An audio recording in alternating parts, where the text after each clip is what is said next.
Welcome to our channel, ladies and gentlemen. Kenyans are really very forgetful as the Watho. In June last year, youths of this country, very angry and furious, thronged our streets, lamenting about the governance of the Kenya Kwanza regime and the hard conditions that they gave to William Ruto. One of them was that the ministers and CSS were showcasing opulence. There was a lot of wastage and corruption. And William Ruto called a press conference and even promised that he had abolished Harambes. He even instructed the Attorney General to come up with some policies and structured mechanisms how we can develop the country if you want to help institutions, maybe churches, without donating money. But William Ruto and all the leaders have forgotten, and they are now back to factory settings. Now, ladies and gentlemen, a few days ago, the same president went to the Winners Ministry Church, Jesus Winners Ministry Church, and he donated, 20 million Kenya shillings and promised another 100 million Kenya shillings. And that didn't go down well with the Kenyans. And they started warning that pastor. Now, what angered many Kenyans even the more is that just yesterday, when the heat was still very strong and people were warning these pastors, he converged thousands of youths who are seeking for jobs. I think they're being recruited to go and work abroad. We are exporting labor. And that event was presided over by the Labor CS, Alfred Mutua. And it didn't end there. Alfred Mutua praised Pastor Mwai for a job well done, for taking that money, for converging youths for a possible recruitment abroad. Mechanical kukuja hapa, electrical mechanical office assistants, wote kukuja hapa.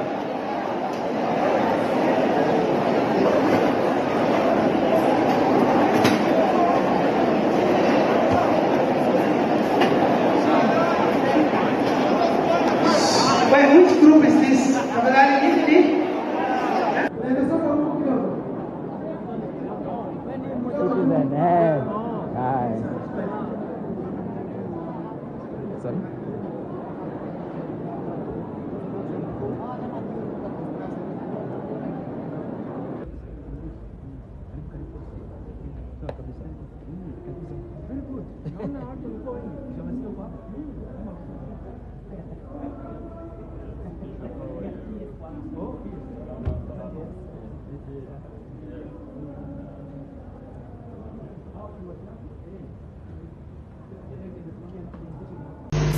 Mheshimiwa Bishop, you have done a wonderful job.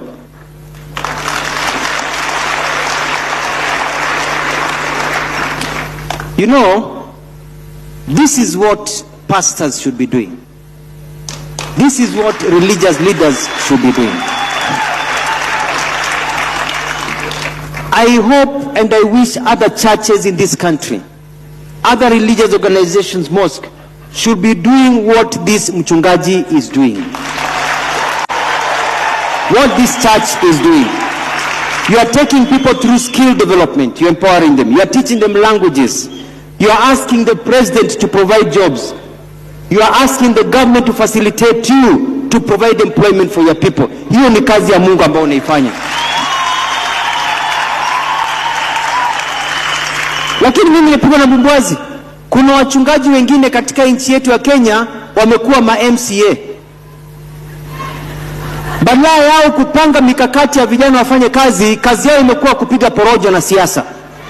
Kazi ya mchungaji is to take care of the flock. Kazi ya mchungaji ni kuwa a shepherd, to shepherd the people towards religious. Sio kusimama kwa kanisa na kutukana serikali.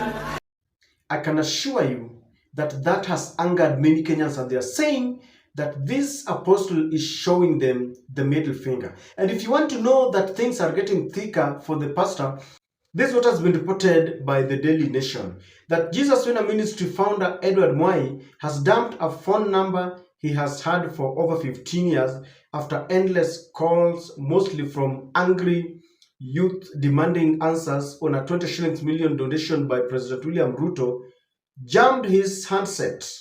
His wife, Agnes, hasn't been spared abusive messages either, but the cleric insists the president never left him any money.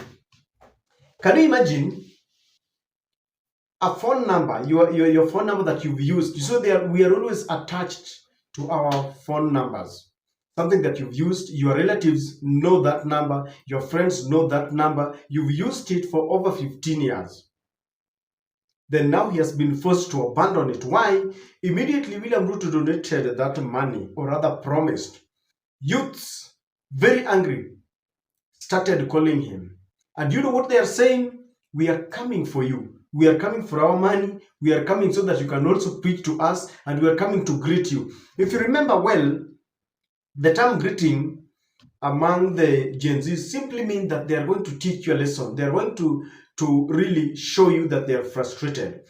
One, this case has gone to court, and they are demanding through lawyer Ndegwa Njiru that you have to return that money or else. Wa kanisa la Jesus Winners Ministry Edward Mwai ametakiwa kuwasilisha shilingi milioni 20 zilizotolewa na Rais William Ruto kanisani kwake kwa tume ya kukabiliana na ufisadi nchini EACC mara moja. Walalamishi Kennedy Kareithi Gachenge, Lempa Soyinka Fanya Mambo na Peter Kuria kupitia kwa kampuni ya Ndegwa and Ndegwa Associates wamemwandikia. Mnamo tarehe 2 Machi kwenye ibada katika kanisa hilo, Rais Ruto alitoa hundi ya shilingi milioni 20, pesa ambazo wanaamini ni za ufisadi. Miezi mitatu tu baada ya kuorodheshwa nambari ya pili kama mtu mfisadi duniani na shirika la Organized Crimes and Corruption Report Project. Kulingana na katiba kifungu cha 230 ibara ya 11, tume ya kuratibu mishahara inaelezea kima cha mshahara unaopokea rais kuwa cha shilingi milioni 1.4. Hivyo basi, rais hajaweka wazi kwa umma anapopata mshahara wake mwingine. As if that is not enough, youths have jammed the social media and they are saying, we are coming for you. Some are saying, it's been long, ever since I went to any church to worship. But this time round, on Sunday, we have a date with you, Pastor Mwai. Prepare a nice sermon, because we are also coming after that sermon. It is either after or before. We must have our money, and you are going to give it to us. My friend, 120 million, 120 million, that is 12% of a billion. Donating in a church, to build a church, taxpayers' money. My friend, kwani how ungodly can be those pastors? Yani pesa wakati go to Kenyatta National Hospital. Angalia watu wamelala huko with pesa kido, pending bills. My friend, SHA is not working. Enda Baringo. Saizi kunajua watoto wanasomea nje chini ya mti kwa mawe. How inhuman have we become? 120 million, the rate of unemployment in Kenya.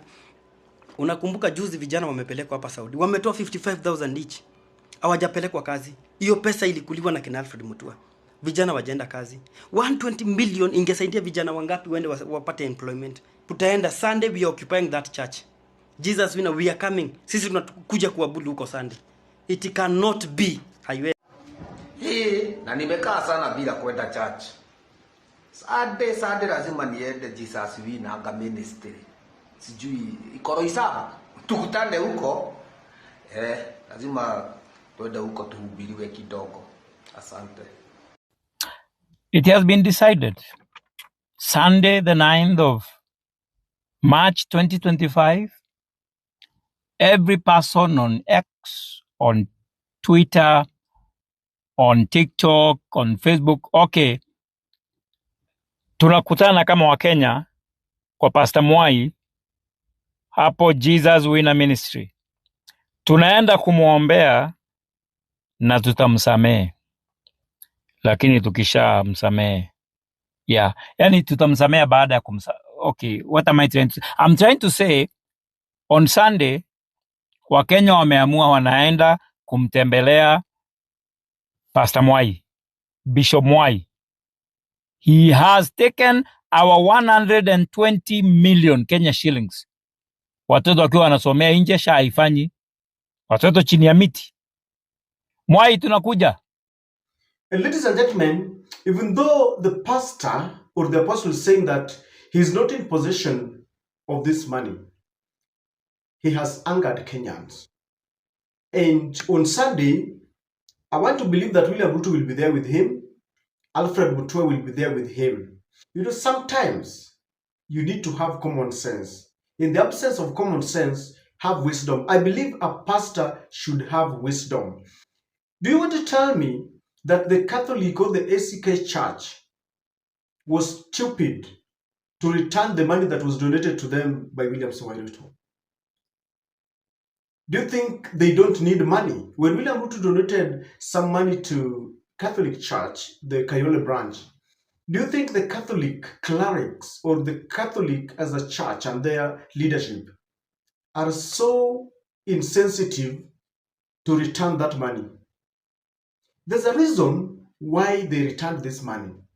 Because, ladies and gentlemen, number one, how do you reconcile the fact that on one day, or in one day, William Ruto gives 120 million or promises. Then another day, over thousands of youth throng that church because there is no job. And the government says there is no money. Isn't that alone a problem in your right senses?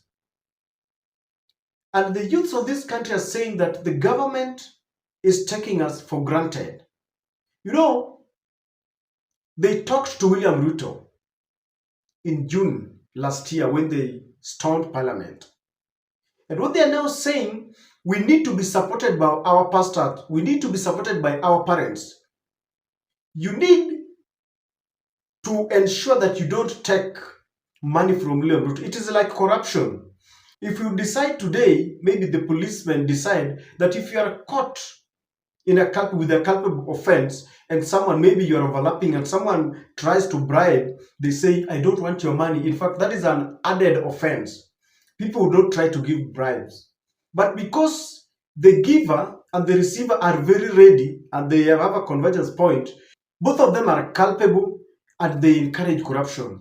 If pastors are still going to take money from William Ruto, after William Ruto had even said, he himself said that he had abolished Harambes, it means the pastors are encouraging impunity in this country, and that's why the youths are angry and they want to greet him. In a country where investors are running away, in a country where we are exporting labor because there are no jobs, a president in one church gives 120 million shillings, and people have been discussing this. How much is the president paid? Where does he get all this money? The SHA is not working, and they are complaining that people have not registered and there is no money. Lecturers on strike, teachers are constantly on strike, doctors are on strike. In fact, today we took someone to Mama Lucy, I think, and we found out that doctors are on strike. There is no money, yet the government or the president has the audacity to give 120 million Kenyans. Do you know what the president and Pastor Mwai is telling Kenyans? Utadu. That is the essence of it. Because you cannot pretend that you don't know that things are not working in the country. Utadu. And that is why these people, they have a problem with William Ruto. But for William Ruto, they have said, we're waiting for two things. If our parliamentarians can wake up and impeach William Ruto, we will be home and dry and we'll be very happy. But even if they refuse because they've been pocketed, we have a date with Ruto in 2027. And we're going to teach him a lesson. But for Pastor Mwai and the pastors who are taking money, they're not waiting for 2027. As a result, ladies and gentlemen, this pastor will be in hot soup. We saw how parliamentarians were placed under curfew.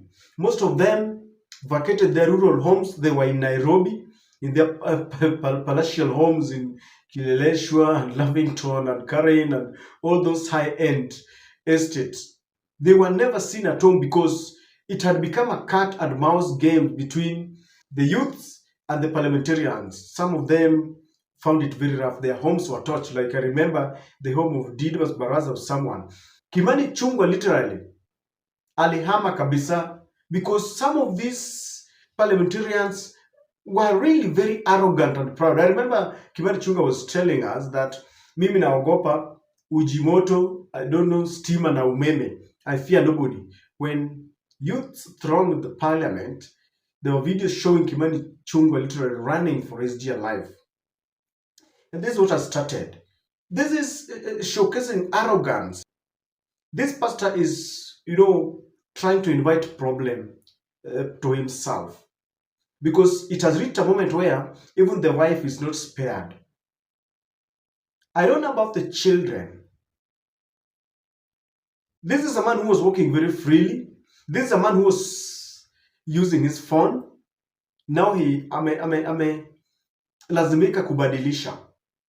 And forever he has booked himself in the red books or the black books of the Gen Zs and of course the whole country. So what I know is going to happen is that on Sunday, number one, there are people who will not attend. The usual church members will not attend because they fear what will happen. Pastor Mwai, because of that arrogance, the way I see him, and he was with Mutua, might seek the assistance of the police, and the police will surround that church. When it comes to that point, then you realize that you've lost the true worship of God. Because now you are there, the police are guarding you, but will they guard him forever? Ladies and gentlemen, I feel this is wrong. Now, we also understand that apart from the money that was given, there's a land that has been very controversial, that land belongs to the military. And I understand that William Ruto used a presidential decree and decided to surrender the land to them, which to me is very wrong because I understand that there are sensitive documents that prove that land does not belong to him. It belongs to the military.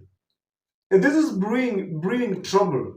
Even if he gets that land today, by the time William Ruto will be out of power, maybe the next government will revisit this. That's why I always say that William Ruto wants to ensure that ameharibu kila mahali so that ule ambaye atakuja shauri yake, he will deal with these problems. Remember the idea of abolishing strict vetting of our Somali brothers.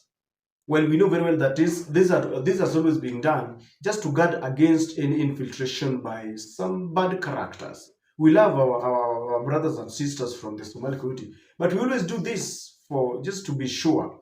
But William Ruto, because of 2027 and he needs the support, decided to abolish it using a presidential decree, opening up our borders. Because he knows very well that once he gets their votes and is re-elected in the unlikely event, then the person who will come next after him, shauri yake. So upon him, he will deal with the problems that William Ruto has created. William Ruto and Pastor Mwai are taking the youth for granted, and this could just be a trigger. There are very many issues that the youths are grappling with. There are very many issues that Kenyans are grappling with. The youths understand that their parents are being deducted quite a lot because of the very many taxes that William Ruto has introduced. We all know that after Kenyans rejected the Finance Bill 2024, they were reintroduced through the back door by the, Finance Amendment Bill, and we know that. What William Ruto does not understand is that when people are quiet, it does not mean that they are forgotten. And so they continue making mistakes. William Ruto is on top of vehicles, traveling locally and promising and campaigning. Some of the very cabinet secretaries that Kenyans had rejected, William Ruto has elevated them. showcasing opulence was a crime, and Gen Zs had warned, we are back to normalcy. On Sunday, youths are coming, they have a date with the pastor. Will you be there? And what will the pastor do? He insists that he does not have the money. I foresee a situation where this pastor is going to reject or is going to return the money, because I feel that the pastor gets a lot of money as tithe. He must not be controversial by accepting money that is going, number one, to damage his reputation, is going to put him at crossroads with the supporters. He will not be working freely, ladies and gentlemen. He must join other pastors in rejecting this money. We feel that this is money that is corrupt, because the Auditor General and the Controller of Budget continue to tell us just how wasteful the government is. And so we expect the clergy to help us fight corruption, fight wastage. They must not join the oppressors. I don't know what to think, but Sunday it is, and they have said they are coming.